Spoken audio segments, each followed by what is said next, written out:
Harka fuunee akka mul'atan kabajamtoota daawwattoota keenyaa Prime Media irraa oduuwwan yeroo kanaaf jenne qabannee isiniif dhiyaanneerra duraan dursanii garuu hordoftoonni amantaa musliimaa hundi keessan baga ayyaana Iid al-Fixr kan waggaa 1446 nagaan sin ga'e jecha Prime Media irraa oduuwwan yeroo kanaaf jenne kan ismiraan geeyyu ta'a oduuwwan sinitti himuun immoo kan si wajjin turan Dassaaleen Feeraati oduuwwan keenya hedduun isaanii ayyaana Iid al-Fixr wajjin kan wal qabatan ta'uu hanga xumuraatti wajjin turaa jecha hangafoota irraa eegalla.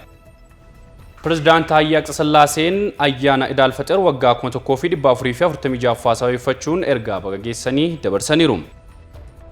Poolisiin federaalaa sirni kabaja ayyaana Iid al-Fixr waggaa 1446 guutuu biyyaatti milkiin kabajamee xumuramuu ibseera.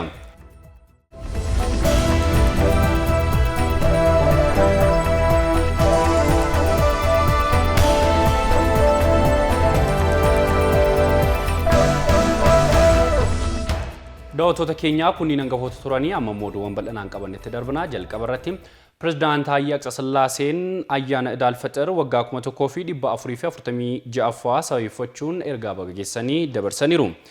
Hawaasa musliimaa fi uummata Itoophiyaa maraan baga geessan jedhaniiru. Ayyaanichi kan jaalala nagaa waloomaa galataa fi eebbaa akka ta'us hawwii gaarii qabaachuu isaanii ibsaniiru. Ministeerri muummee Dr. Abiy Ahmed ayyaana Iid al-Fixr waggaa 1446 sababeeffachuun ergaa baga geessanii dabarsan. Iid al-Fixr ayyaana xumura sooma Ramadaanaa ta'uu isaan ayyaana gaarummaa jaalalaa waloomaa fi obbolummaatiis jedhan. Ayyaanichi ayyaana agarsiiftuu duudhaa gaarummaa fi gocha tola ooltummaa ta'uus himuun firummaa gosaa yookaan amantiin osoo hin ilaaliin namni nama ta'uun qofaa kan itti gargaaramudhas jedhan.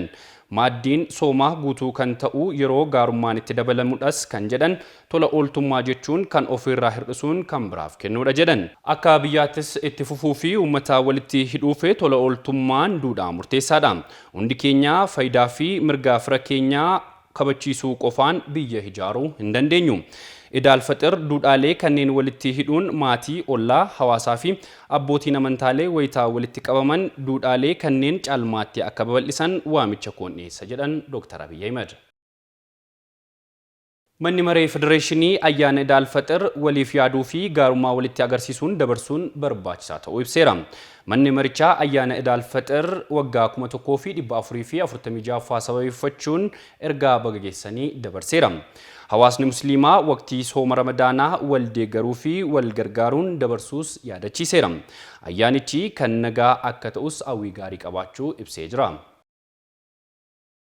Tajaajilli kominikeeshinii mootummaa aadaan wal gargaarsaa fi waliif yaaduu baatii sooma Ramadaanaa ture cimee itti fufuu akka qabu dhaameera. Tajaajilli kominikeeshinii mootummaa ayyaana Iid al-Fixr waggaa 1446 sababeeffachuun ergaa baga geessanii dabarsee jira. Baatiin Ramadaanaa bara kanaa bifa miidhagaa fi ho'aa ta'een obbolummaa cimsuun xumuramuu heeruun guyyaa har'aa ayyaanni Iid al-Fixr kabajamee ooluu ibseera. Aadaan waliif yaaduu fi maaddii qooduu baatii sooma Ramadaanaa keessa ture aadaa hawaasa musliimaa ta'ee itti fufuu akka qabus dhaameera. Pireezidaantiin mootummaa naannoo Oromiyaa obbo Shimallis Abdiisaan ayyaana Iid al-Fixr kan waggaa 1446 sababeeffachuun hordoftoota amantaa musliimaa maraaf ergaa baga geessanii dabarsaniiru. Baatiin Ramadaanaa ayyaana hordoftoota amantaa musliimaa biratti hawwii guddaadhaan kan eegamu ta'uu ibsaniiru. Guutuun ergaa isaanii akka taanutti dhiyaata. Pireezidaantiin mootummaa naannoo Oromiyaa obbo Shimallis Abdiisaan ayyaana Iid al-Fixr waggaa 1446 sababeeffachuun hordoftoota amantaa musliimaa maraaf ergaa baga geessanii dabarsaniiru.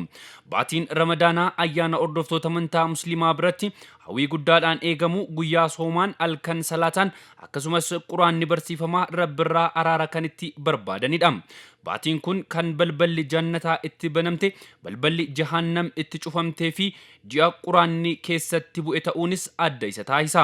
Gaarummaan qajeeltoo quraanaatiin baatii Ramadaanaa keessa raawwatamus kan yeroo biraa irra dachaan kan caalu keeraan ji'a kana keessa argamus rabbiin qofti kan beeku ta'uun ergamaan rabbii Nabiyyuu Muhammad raagaa ba'u qajeeltoo amantichaa keessatti hammatamee jira. Kanaaf baatii Ramadaanaa keessa akkuma hiikaan Islaamaa nagaa ta'e nagaa waliif yaadanii jibba maksanii qaamaa fi qalbiin araara buusuun rahaamataaf waliif yaaduun kan beela'e nyaachisuun kan daaretti uwwisuun kan dhibame gaafachuun qaamaa fi qalbiin wal bira dhaabbachuun qajeeltoo amantaa islaamaa ta'etu beekama. Kanaaf baatiin ramadaanaa kan araarrii fi nagaan itti labsamu jibbaa fi haaloo qabannaan itti makfamu ji'a rahaamataa ta'etu beekama. Sooma hiikaa bara kanaa irrattis duudhaa gaarii kana jabeessa, sagantaa iftaaraa gurguddaas gaggeessa, qajeelfama amantichaa karaa eegeen gaarummaan raawwatamaa tureera. Hordoftoonni amantaa islaamaa naannoo fi biyya keenyaa hundi baga sooma hiikaa waggaa 1446ffaa nagaan geessan, baga waliin geenya jechuun barbaada. Mootummaan naannoo Oromiyaa walqixxummaa amantaalee heera biyya keenyaatiin gonfanne bu'uureessuun amantaaleen garaagaraa karaa wal danda'uu fi wal kabajuutiin biyya waloon qabnu keessa waliin jiraachuun akka danda'amuuf bu'uura amansiisaa gadhaabaa jira. Amantaaleen garaagaraa naannoo keenya keessatti argaman waliif gaachanaa fi abdii malee sodaa miti. Biyya waloo qofa kan waliin qabnu osoo hin taane hordoftoonni amantaalee garaagaraa walirraa fuudhanii walitti heerumsiisuun dhiigaan walitti hidhamaniiru. Obbolummaa fi ollummaa jabeessuun yeroo rakkoo fi gammachuu waliin dhaabbachuun dabarsaniiru. Barii jijjiiramaa irraa eegaluunis duudhaa gaarii ganama horanne tikfachuun maraammartoo hiyyummaa waloon injifanne badhaadhina waloo eegalle milkeessuuf aarsaa qaalii waloon kaffallee injifannoo waloo galmeessaa jira. Kanaafis imallee milkaa'inni injifannoo gonfannes abdachiisaadha. Tokkummaa keenya cimsuun diina garaagarummaa keenya adamsee nu diiguuf aggaamu qolannee ijaarsa biyya waloo hundaaf hundarraa eegalle fiixaan baasuuf kutannoon hojjechuun hunda keenyarraa kan eegamudha. Kabajamtoota hordoftoota amantaa islaamaa fi uummanni naannoo keenyaa akkuma nageenyaa fi tokkummaa keenyaaf xiyyeeffannoo olaanaa kenninee maraammartoo hiyyummaa mo'achuun gadadoo keessaa ba'uuf waqtiilee hunda yeroo misoomaa taasisuun murteessaadha.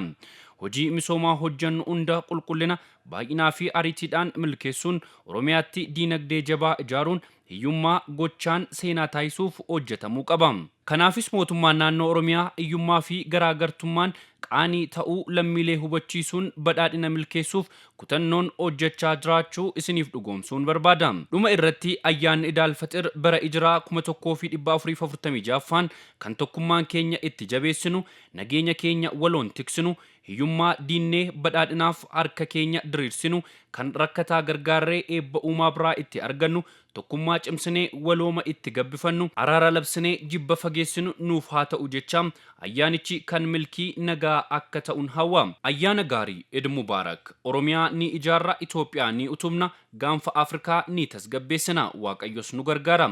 Shimallis Abdiisaa, Pirezidaantii Mootummaa Naannoo Oromiyaa, Bitootessa bara 2017. Kantiibaan bulchiinsa magaalaa Finfinnee Aadde Adaanech Abeebeen hanga Itoophiyaan badhaatutti boqonnaa hin qabnu jedhan.